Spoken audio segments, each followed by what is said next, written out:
This is a stimulus update and daily news report. Got some big updates to share with you. New Supreme Court judge has just been confirmed. Congress has just passed a new bill. One city is going to offer $50,150 gift cards to its residents as gas checks.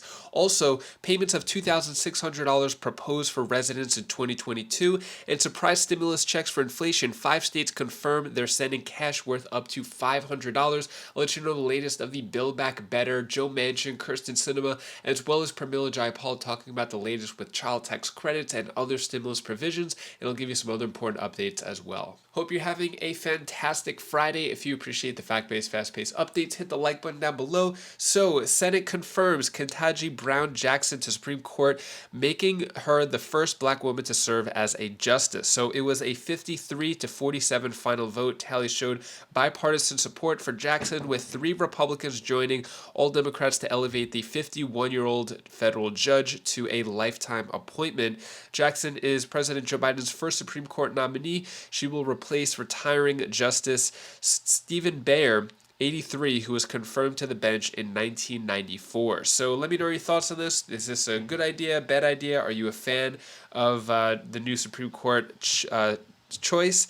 And now let's go to this. Congress passes ban on Russian oil and gas imports, setting measure to Biden. So Congress voted to ban imports of oil, gas, and coal from Russia. The bill, which heads to President Biden's desk, could codify a step Biden took last month to ban Russian energy imports in response to Moscow's unprovoked invasion of Ukraine. The vote followed overwhelming passage of a separate bill to revoke permanent normal trade relations with Russia. So more sanctions, more bills against Russia. This was a 100% bipartisan supported bill. Haven't seen that in a while, so all Republicans, all Democrats voted for this bill. Looks like we might start to see some more energy independence in America. Let me know, is this a good idea, bad idea? Next, let's get into checks and what's going on with that. So Chicago Mayor Lori Lightfoot will issue 50,000 gas cards worth $150 each via lottery in an attempt to lighten burden of rising fuel prices. So Lightfoot's plan, which was unveiled Thursday, will see cards distributed from May for use at Chicago area gas stations. The scheme is open to all residents of the city age 18 or over who have a registered car, and they must have a household income at or below 140% of the area median income, and there's a few other requirements. So then Lightfoot also handing out 100,000 preloaded cards for public transit worth $50 via lottery, which will launch April 27th, so by the end of the month. So some more money going out there in Chicago. And then in Illinois in general, Illinois includes stimulus checks in spring session budget plans. So what's going on there? There's a few different things. So stimulus checks to most Illinois residents, suspension of grocery tax, freeze of the gas tax for 6 months, up to $300 in property tax rebates for residents, and then freeze on taxes on school supplies in August. So yeah, that's what's going on in Illinois. And then in Minnesota, Minnesota proposes $500 stimulus check to taxpayers.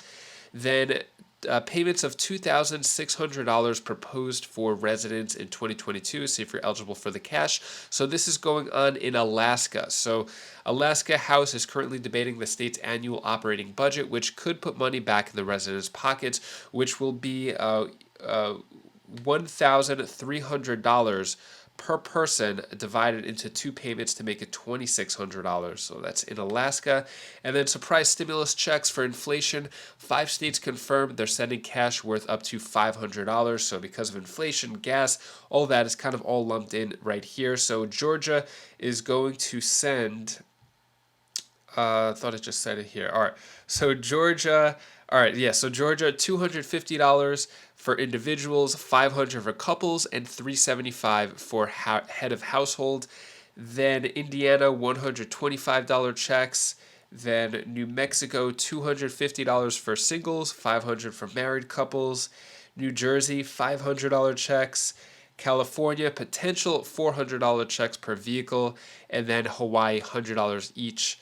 And then in Maine, $850. So some of those are proposals, some of those are actually going out. When it comes to checks on a federal level on stimulus provision. So Democrats hope to revive their spending bill. Sinema could stand in the way. So the Build Back Better, which is rebranded to the Building a Better America, still kind of silent on it. We're not really getting too much news on it. Kyrsten Sinema, behind closed doors to donors, said that she's already not going to support it, even though she didn't see it, but just supporting it not supporting it blindly. Also, Joe Manchin says here, Joe Manchin insists that Democrats do unpopular things. So Joe Manchin actually has been behind the scenes with Democrats with a slimmed down version, still not made public, but here is Pramila Jayapal talking more about what can be done, what should be done, and the latest on the bigger package overall. Take a look at what she has to say. Look, I know you're eternally optimistic, but let's get realistic here. It feels like November's gotten a lot closer as far as perception to a lot of members of Congress these days, and suddenly the ability to negotiate continues to narrow. What I've seen, the most optimistic view is it's a coin flip whether something can get through. Where are you? Well, I think we are on a two-track strategy. We're trying to push as hard as we can for anything we can get through, and we're going to keep doing that legislatively. But that's also why we rolled out an executive action agenda. At the beginning of January, we started talking about it. We rolled it out a few weeks ago. We've already ticked off about 5 or 6 of those items on that executive agenda list that will raise wages and lower costs for the American people. And so those are things that the president can do unilaterally with executive action. They're not as good, Chuck, as legislation, so I'm not trying to make the argument that they are, but I am trying to say that these will just continue to add to the ways in which we bring relief to a lot of families who are still struggling across the country. And so we're moving both tracks, and I'm very optimistic on the executive agenda front. I am still hopeful on the legislative front, and we're not giving up.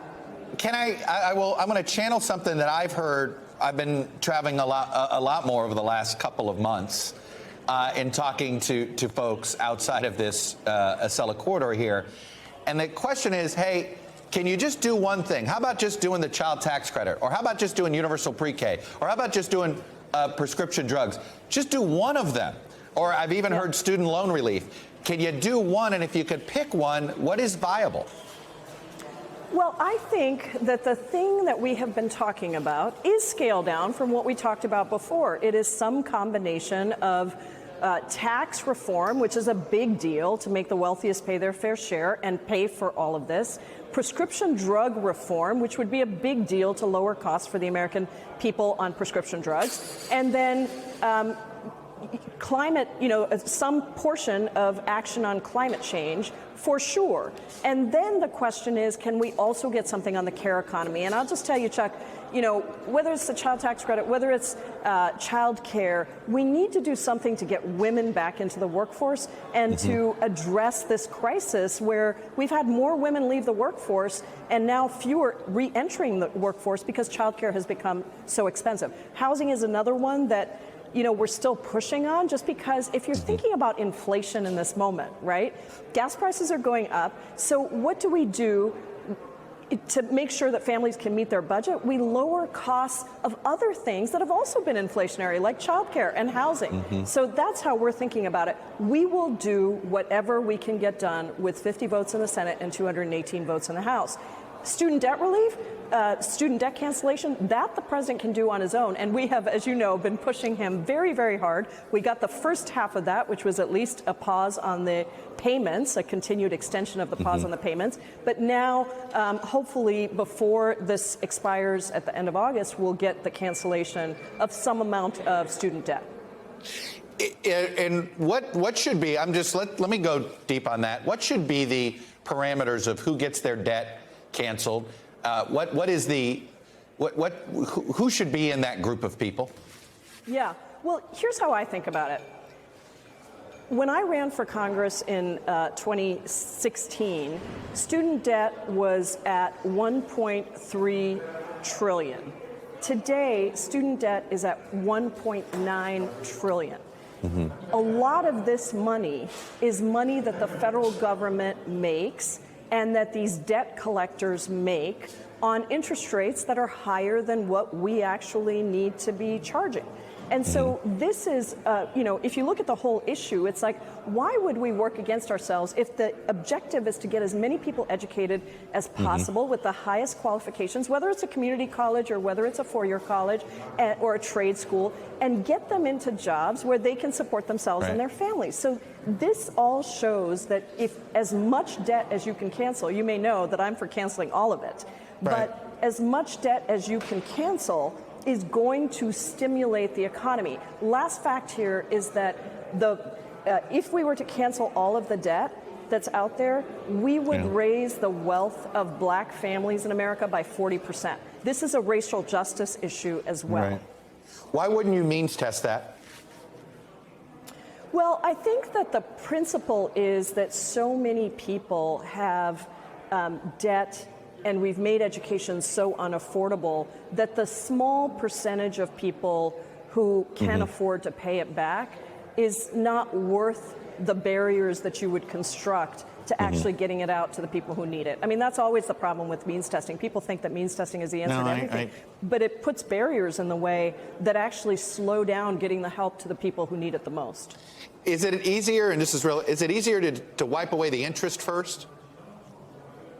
I mean, I think wiping away the interest doesn't really do it because here's another really interesting thing that I've learned over the last couple of years. The fastest growing demographic of people with student debt now is elders. It's seniors on fixed income who are either still paying off their student debt or they're taking over the debt of their kids or grandkids who can't afford it, and they're on fixed income. So, again, I think sometimes we overthink this stuff and trying to parse it down when the studies actually show that we would have a net economic benefit, because here's what happens. When you free up student debt payments for people, it's not like they just stock away that money. They actually put it into buying, cars, houses, whatever. So it stimulates the economy through their purchases. What are your thoughts on what Pramila Jayapal has to say? Do you agree, disagree, still pushing a lot of the same stimulus provisions that she was maybe even a year ago, and not really much has been done? Pushing for the bigger package, although there's not enough support for that.